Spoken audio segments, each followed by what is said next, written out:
मेरा पत्र है। देखकर आश्चर्य हुआ ना, पर इत्मीनान से पढ़ना। मैंने अभी गांव छोड़ दिया है पद्मा। पहले सोचा कि तुम्हें नहीं बताऊंगा तो शायद तुम चिंता करोगे। फिर सोचा कि मैं तुम्हें कैसे लिखूं, तो वैसे ही लिख रहा हूं जैसा कि तुमसे सीखा है।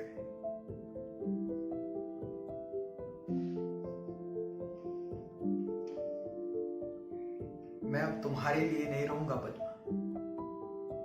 मतलब रो सकता हूं, पर रोऊंगा नहीं। और ऐसा भी तो नहीं है ना कि मेरे आंसू तुम्हें पिघला देंगे। मतलब मैंने कोशिश तो की ना इनमें तुम्हें डुबोने की, मेरे प्रेम में डुबोने की। पर तुम क्यों डूबोगी? तुम तो तैरना जानती हो। वैसे हर इंसान तैरना जानता है,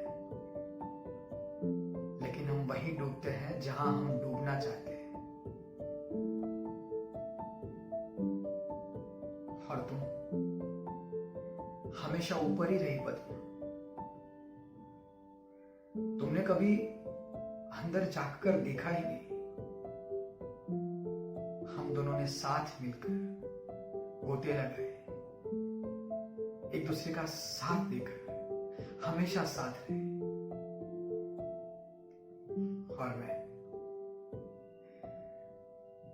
मैं ऊपर आना ही भूल गया। तुम्हें याद है पद्मा, जब तुम चली जाती थी मैं तुम्हारे तकिए पर सर रखकर लेटा रहता था। सोचता था जैसे सब कुछ ठीक हो जाएगा। फिर सुबह हो जाती, हम दोनों में से कोई कुछ कह देता, कोई कुछ कर देता, या कोई भूल हो जाती, या कोई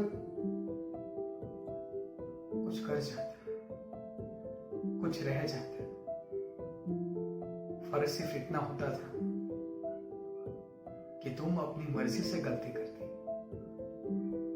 और मुझे अपनी सारी छोटी मोटी गलतियां सौंप देती,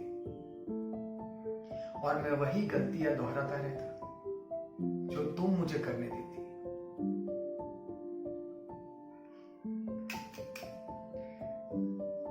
तुम्हें लग रहा होगा कि मैं शिकायतें कर रहा हूं। तुम्हें ना अपने बालों को सूंघ कर देखना, जब तुम हफ्तों तक आलस के कारण नहीं धोती हो तब। खैर, कोई मजाक भी कितना कर सकता है। पर एक बात तो है पद्मा, हमारे बीच में सब कुछ सही था, सब कुछ ठीक था। हमने साथ मिलकर नदियां, पहाड़ सब देखे। फिर हम दोनों इतने दूर कैसे रह गए? मतलब क्या मैं और कोशिश करता तो ये प्रेम बच जाता क्या? सब कुछ ठीक हो जाता क्या?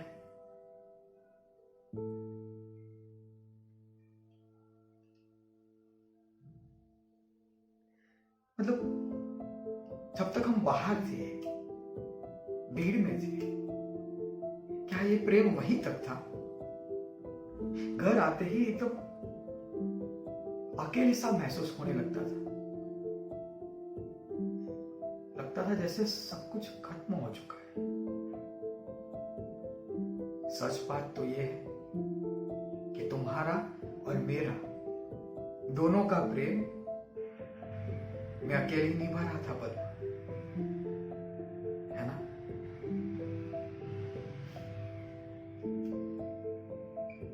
मैं बताऊं, मैं बहुत समय तक तुम्हारा पीछा करता रहता था।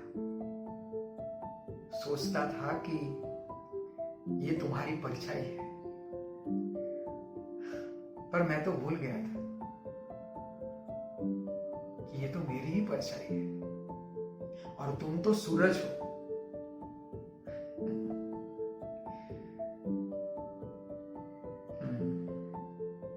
तुम ऐसे ही चमकते रहना,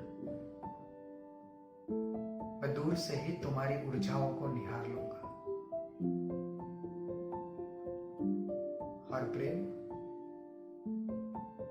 हमेशा रहेगा ऐसे ही।